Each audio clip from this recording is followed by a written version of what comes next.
इचलकरंजीत राष्ट्रवादी अजित पवार गटाला मोठे बळ, जांभळे, गैबान व चोपडे यांचा गटात प्रवेश. इचलकरंजी शहरातील राजकारणाला नवे वळण देणाऱ्या महत्त्वाच्या घडामोडीत राष्ट्रवादी काँग्रेसच्या अजित पवार गटाला मोठे बळ मिळाले आहे. शरद पवार गटाला धक्का देत जांभळे गट, गैबान गट आणि चोपडे गटाने मोठ्या प्रमाणात अजित पवार गटात प्रवेश केला आहे. या पक्षप्रवेशामुळे इचलकरंजीतील राष्ट्रवादी अजित पवार गटाची ताकद मोठ्या प्रमाणात वाढली आहे.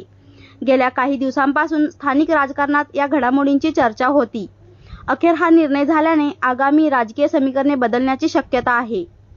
पक्षप्रवेश सोहळ्यात राष्ट्रवादी काँग्रेसचे अजित पवार गटाचे स्थानिक नेते, पदाधिकारी आणि कार्यकर्ते मोठ्या संख्येने उपस्थित होते.